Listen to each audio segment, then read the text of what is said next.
Hello students, हम विद्युत धारा का चुंबकीय प्रभाव नामक चैप्टर कर रहे हैं और इस चैप्टर में हम बहुत सारे इम्पोर्टेंट डेरिवेशंस कर चुके हैं। आज का डेरिवेशन भी बहुत इम्पोर्टेंट है। ये डेरिवेशन के तौर पर इम्पोर्टेंट है ही, पेपर में आता रहता है, लेकिन इसके अतिरिक्त न्यूमेरिकल्स में भी इस डेरिवेशन के द्वारा जो हम सूत्र की प्राप्ति करेंगे उसका बहुत इम्पोर्टेंट रोल है। और साथ ही साथ 1 एम्पियर विद्युत धारा की परिभाषा भी इस डेरिवेशन से निकलती है। चलिए देखिए क्या है डेरिवेशन। 2 समांतर धारावाही चालकों के बीच बल के लिए सूत्र स्थापित करना है। देखिए भाई, 2 समांतर धारावाही तार हैं, मतलब एक दूसरे के समांतर रखे हुए हैं ये 2 तार। एक का नाम PQ, एक का नाम RS। दोनों में धारा बह रही है, I1 और I2 धारा दोनों में बह रही है। धारा की दिशा दोनों में एक समान भी हो सकती है और विपरीत भी हो सकती है। जैसे यहाँ पर एक समान दिखा रखी है तो हमें विपरीत परिस्थिति भी लेनी पड़ती है। ओके, ये तार इस तरह से रखे रहते हैं। मान लिया ये ऐसे रखे हुए हैं, जैसे कि ये ऐसे एक दूसरे के लंबवत, ये कागज के तल पे मैंने इसे लंबवत खड़ा कर दिया। ओके, तो आप इसकी ऐसी कल्पना करके चलें। अब देखिए होगा क्या। ये जो आपका तार है PQ, क्योंकि इसमें धारा बह रही है, तो धारा बहने पर आपको मालूम है ये एक चुंबक की भांति व्यवहार करता है। और जब ये चुंबक की भांति व्यवहार करेगा तार PQ, तो इसके आसपास चुंबकीय क्षेत्र स्थापित हो जाएगा। उस चुंबकीय क्षेत्र में अगर आप कोई अन्य चालक रखेंगे या अन्य तार रखेंगे, जैसे RS रख दिया, तो वो चालक, क्योंकि उसमें भी धारा बह रही है, ओके, वो भी चुंबक की भांति व्यवहार कर रहा है, तो इस चुंबक के समीप आपने दूसरा चुंबक रख दिया, तो ये वाला तार, कौन सा तार, तार RS, PQ में धारा बहने के कारण एक बल का अनुभव करेगा। उसी प्रकार से उल्टा भी है। RS में धारा बह रही है, ये चुंबक की भांति व्यवहार कर रहा है, इसके आसपास चुंबकीय क्षेत्र उत्पन्न हो रहा है। उस चुंबकीय क्षेत्र में आपने एक अन्य तार PQ रखा, उसमें भी धारा बह रही है, वो भी चुंबक की भांति व्यवहार कर रहा है, यानी कि इस चुंबक के बगल में, RS के बगल में PQ रख दिया, तो PQ भी RS के कारण एक बल का अनुभव करेगा। अरे आपको पता है ना, 2 चुंबक एक दूसरे के पास रखेंगे तो वो आकर्षण या प्रतिकर्षण बल का अनुभव करते हैं। ओके, ये आपको पहले से मालूम है कि भाई 2 चुंबक हैं, अगर दोनों के उत्तरी ध्रुवों को एक दूसरे के पास लाएं तो प्रतिकर्षण बल का अनुभव करेंगे, और अगर उनके विपरीत ध्रुवों, जैसे एक का उत्तरी और दूसरे का दक्षिणी एक दूसरे के करीब लाएं, नॉर्थ और साउथ को एक दूसरे के पास लाएं, तो वो आकर्षण का अनुभव करेंगे। तो ऐसे ही ये दोनों तार, ये दोनों धारावाही चालक बल का अनुभव करते हैं, एक दूसरे पर बल लगाते हैं। ये वाला PQ RS पे बल लगाता है, RS PQ पर बल लगाता है। चलिए, ये तो आपकी समझ में आ गया। तो इसको संक्षेप में एक बार बताता हूँ फटाफट कि भाई अगर किसी चालक में हम धारा प्रवाहित करते हैं तो उसके चारों ओर चुंबकीय क्षेत्र उत्पन्न हो जाता है, और उस चुंबकीय क्षेत्र में किसी अन्य धारावाही चालक को रखने पर, जैसे यहाँ RS को रखने पर, उस पर एक बल कार्य करता है। और इस प्रकार 2 धारावाही चालक अगर एक दूसरे के कारण उत्पन्न होने वाले चुंबकीय क्षेत्र में रखे जाएं, इसके कारण उत्पन्न होने वाले चुंबकीय क्षेत्र में ये रखा, इसके कारण उत्पन्न होने वाले चुंबकीय क्षेत्र में इसे रखा, तो ये दोनों ही एक दूसरे पर बल लगाते हैं। ठीक है, अब बल की दिशा क्या होगी इसके बारे में जी बात करेंगे। ओके, थोड़ा सा मैं आपको एक इसमें बताता हूँ चित्र में कि भाई जैसे PQ है, PQ से मान लिया इसकी दूरी R है, R दूरी पर भैया आप एक बिंदु मान लो, और उस बिंदु पर आपने चुंबकीय क्षेत्र की गणना कर लो। इसके कारण, PQ के कारण R दूरी पर स्थित किसी बिंदु पर चुंबकीय क्षेत्र की गणना भी कर लेंगे, उसकी दिशा ज्ञात कर लेंगे। दिशा कैसे ज्ञात करेंगे, बहुत आसान, जैसे ये तार है, ओके, और भाई आपको बहुत अच्छी तरीके से आपको मैक्सवेल के दक्षिणवर्ती पेंच का नियम याद है, या दाएं हाथ की हथेली का नियम नंबर 1 याद है। ओके, आप जैसे इसको ऐसे करते हैं, धारा ऊपर बह रही है, तो ये जो मुड़ी हुई उंगलियां हैं, ये मुड़ी हुई उंगलियां यहाँ पर एक वृत्त की भांति एक वृत्त दिखाते हैं ना, इसमें आपको बताया था। जैसे यह है, और भाई तार है, तार में धारा इधर बह रही है, तो इस तरह से एक मुड़ी उंगलियों के जो आपकी वैद्युत बल रेखाओं को दिखाती है, वो इस तरह से दिखाती हैं। और इन वैद्युत बल रेखाओं की किसी बिंदु पर खींची गई स्पर्श रेखा उस बिंदु पर चुंबकीय क्षेत्र की दिशा बताती है। तो ये चुंबकीय क्षेत्र की दिशा हो गई। अब यहाँ तो ये एक दूसरे के समांतर दिख रहा है, लेकिन ऐसे देखिए, तो ये तार है, तार में धारा आई बह रही है, और ये आपका वृत्त है। तो चुंबक यहाँ पर ये जो वृत्त है, ये वृत्त की परिधि, ये वाले भाग हथेली, ये जो आपका मेरा हाथ मुड़ा हुआ है, ये वाला भाग एक वृत्त के एक हिस्से को दिखा रहा है। इस पर आपने एक स्पर्श रेखा खींचनी है ऐसे। तो स्पर्श रेखा कैसे जाएगी? ऐसे जाएगी। अब देखिए, तो ये दोनों एक दूसरे के लंबवत हो गए ना, यानी कि तार और चुंबकीय क्षेत्र की दिशा एक दूसरे के लंबवत हैं, दोनों के बीच में 90 अंश का कोण है। चलिए फिर आगे करते हैं काम फटाफट। तो ये जो मैंने आपको बोला वो तो लिखना ही पड़ेगा भैया पहले थ्योरी में। अब उसके बाद आगे चलते हैं, हम लिख देते हैं माना, चलो काले पेन से लिखते हैं अभी फटाफट। माना दो सीधे तार, ठीक है, कौन कौन है? पी क्यू व आर एस, ठीक है, एक दूसरे के समांतर, एक दूसरे के समांतर, एक दूसरे के समांतर कितनी दूरी पर रखे हुए हैं? आर दूरी पर, आर दूरी पर,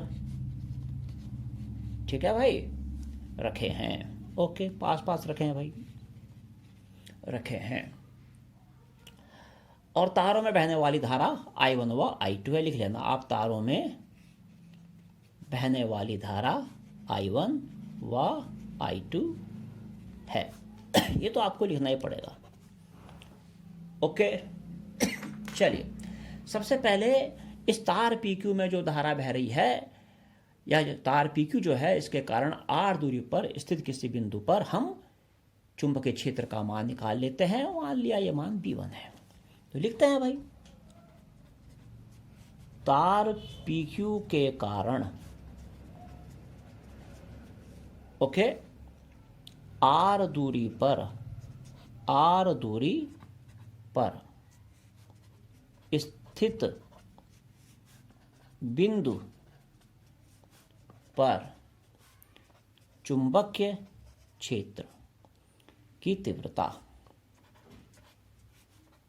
okay, B1 is equal to हो गया, क्या होता है भाई, सीधे तार के कारण उससे R दूरी पर स्थित किसी बिंदु पर चुंबकीय क्षेत्र की तीव्रता का सूत्र क्या होता है?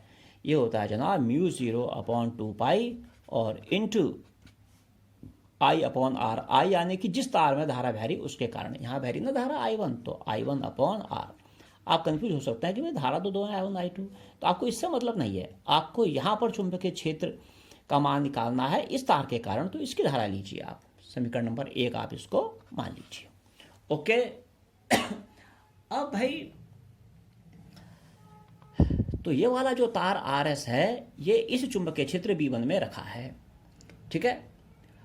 अब हम ये निकालेंगे कि इस तार RS की कोई लंबाई ले लेंगे L, ओके, और तार RS की L लंबाई पर इस चुंबकीय क्षेत्र के कारण कितना चुंबकीय बल लग रहा है। दोबारा बताता हूं, अब हम इस तार पे, जो तार RS है ना, जो कि चुंबकीय क्षेत्र B1 पे रखा हुआ है, यहाँ पर B1 है, हम देखेंगे कि इस RS पर कितना बल लग रहा है, ठीक है।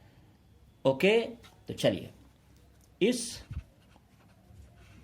चुंबकीय क्षेत्र कौन से वाले में? B1 में रखे तार RS की, इसकी लंबाई ले लेते हैं L, L लंबाई पर लगने वाला चुंबकीय बल।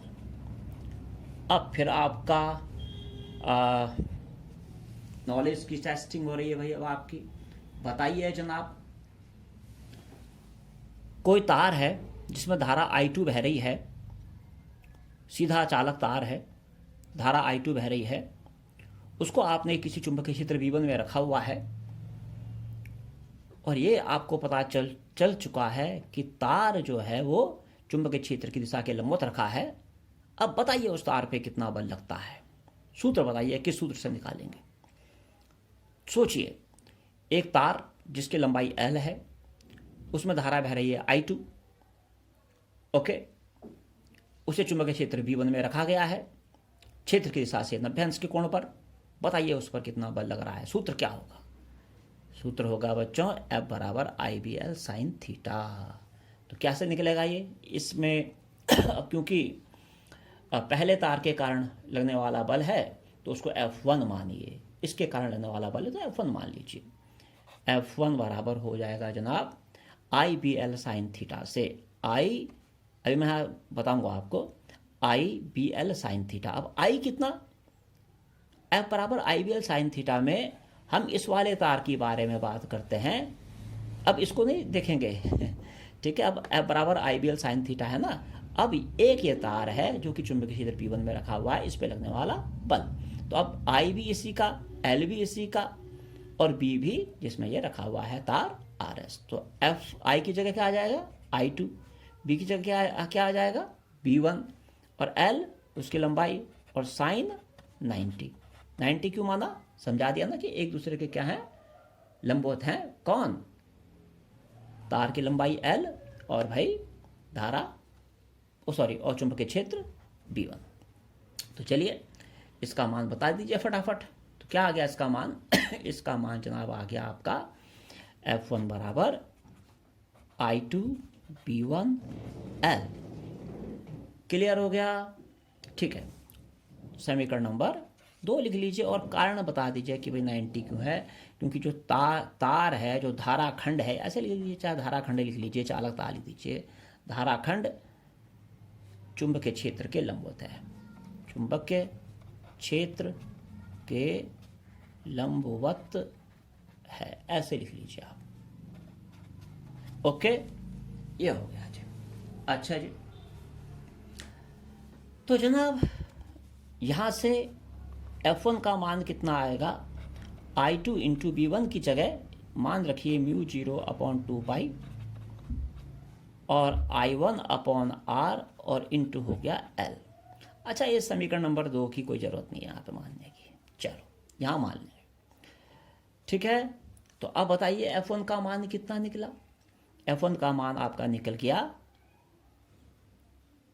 ये आपका आ गया F1 equal to I2 into μ0/2 I1 I2 into L। Okay, अब भाई ये आ गया पूरे चालक तार RS की L लंबाई पर लगने वाला बल। तो अब आप इस चालक तार की एकांक लंबाई पर लगने वाला बल निकालिए। तार RS की एकांक लंबाई पर लगने वाला बल। अब ये कैसे निकलेगा? L लंबाई पर तो इतना बल लग रहा है, तो एकांक पे कितना लगेगा? L से डिवाइड कर देंगे, यहाँ भी और यहाँ भी।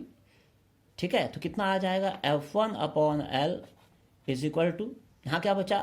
μ0/2 इसे पहले लिख देता हूँ, I1 के साथ I2 लिखता हूँ, इस I1 के साथ ये वाला I2/R और इंटू जो आपने यहाँ L से भाग किया तो कट गया।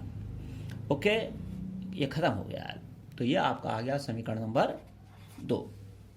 तो आपने तार RS की एकांक लंबाई पर लगने वाला बल निकाल लिया। जिस प्रकार से आपने RS की एकांक लंबाई पर लगने वाला बल निकाला है, उसी प्रकार से आप इस तार RS के चुंबकीय क्षेत्र में रखे तार PQ, ये जो PQ है, इसकी एकांक लंबाई पर लगने वाला बल भी निकाल सकते हैं। बस वहां पर हम उस बल को F2 मानेंगे। तो ये आपका सेम यही प्रोसेस होगा। मैं बताता हूं आपको क्या लिखेंगे। इसी प्रकार तार आर एस के चुंबक के क्षेत्र में रखे तार PQ की एकांक लंबाई ओके पर लगने वाला बल ओके तार आर एस के चुंबक के क्षेत्र में रखे तार PQ के एकांक लंबाई पर बल। जब आप PQ के बारे में बात करेंगे जनाब तो यहाँ पे F2 कर देना। F2 बराबर क्या आ जाएगा I1, और यहाँ पर आप क्या लिख सकते हैं, चाहे आप B2 लिखें चाहे कुछ लिखें, उससे क्या फ़र्क पड़ रहा है, ठीक है। तो एक काम करो, ये B1 B2 छोड़ो इसको, चलो चलो ठीक है। हाँ देखिए भाई,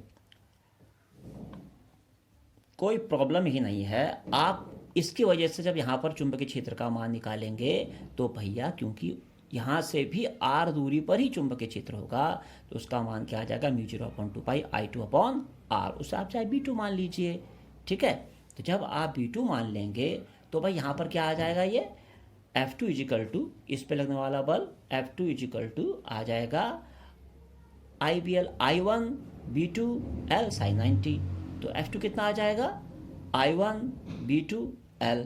क्लियर। उसके बाद जब यहाँ डिवाइड करेंगे, B2 की जगह आप मान रखेंगे μ0/2πi2/r। सेम इसी प्रोसेस से आगे चलेंगे तो लास्ट में आप देखेंगे जनाब कि लास्ट में कहीं कोई चेंज नहीं आएगा, केवल F2/L हो जाएगा, और इज इक्वल टू ये आ जाएगा आपका क्या, μ0/2π और I1 I2/r। ये सेम ऐसा ही आएगा। ये सेम ऐसा क्यों आएगा, ये आप करके देख लीजिए, इसमें कोई प्रॉब्लम नहीं। इसको आपको इसी प्रकार लिखना है। आप दोबारा एक बार सोच लीजिए फटाफट, क्योंकि वीडियो बहुत लंबा बन जाता है, इसलिए मुझे थोड़ा जल्दी कामबाजी करनी पड़ती है, और बाकी और तो कोई दिक्कत नहीं। भाई अगर आपने यहाँ निकाला इसके कारण चुंबकीय क्षेत्र B2, क्या किया आपने, μ0/2π इंटू यहाँ क्या करोगे I2/r। तो क्या आ जाएगा भाई चुंबकीय बल, यहाँ पर आ जाएगा F2 इजिकल टू, यहाँ क्या आ जाएगा, क्योंकि इसमें धारा I1 है, तो I1 B2 L sin 90। तो F2 इजिकल टू कितना आएगा, यहाँ आ जाएगा I1 B2 L। तो F2 इजिकल टू कितना आएगा, यहाँ I1 μ0/2π I2/r आएगा यहाँ पर, ओके, और इंटू L। एकांक लंबाई पे लगने वाला बल क्या आ जाएगा, क्योंकि ये F2 होगा तो F2/L इजिकल टू, जब यहाँ सेम I1 भी उपस्थित होगा I2 भी उपस्थित होगा, तो क्या बन जाएगा सूत्र, μ0/2π I1 I2/r। तो ये राइट हैंड साइड दोनों की सेम आएगी, ओके। यानी कि इसकी एकांक लंबाई पे लगने वाला बल और चाहे इसकी एकांक लंबाई पे लगने वाला बल, दोनों का मान होगा सेम। घर में करके देखें फटाफट। हर आप इंटर के बच्चे हैं, हर बात हर लाइन मुझसे ही समझने की बहुत ज़रूरी नहीं है, ओके। अब भाई बिल्कुल बहुत बढ़िया तरीके से आपने दोनों तारों के एकांक लंबाई पे लगने वाला बल निकाल लिया, जो कि सेम आया। अब आप इन बल की दिशा देख लें। भाई बल की दिशा देखने के लिए फ्लेमिंग का बाएं हाथ का नियम है। फ्लेमिंग के बाएं हाथ के नियम से आप जब देखेंगे, अगर दोनों तारों में धारा की दिशा समान है तो ये जो बल होते हैं ये आकर्षण के हो जाते हैं, अर्थात बल ऐसे लगते हैं, ये F और ये भी F सेम, क्योंकि बल दोनों सेम हो गए ना, F1 F2, तो मैंने F मान लिया दोनों, ओके।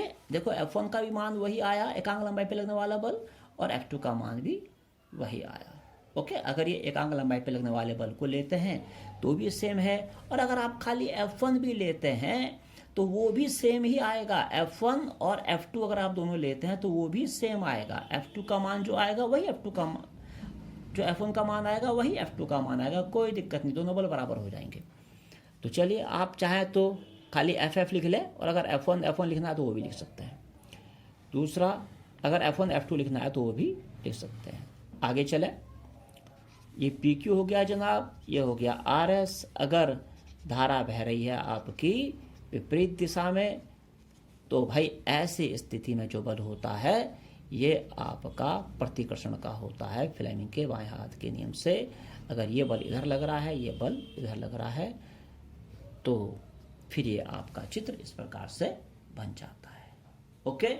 इतना आपका समाप्त होता है। चलिए स्टूडेंट्स, अब हम 1 एम्पियर की परिभाषा कर लेते हैं। देखिए,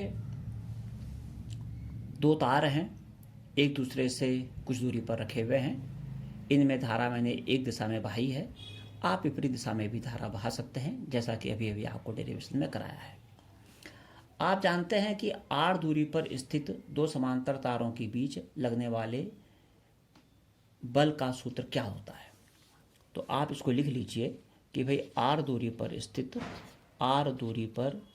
स्थित दो समांतर तारों की एकांक लंबाई पर लगने वाला बल।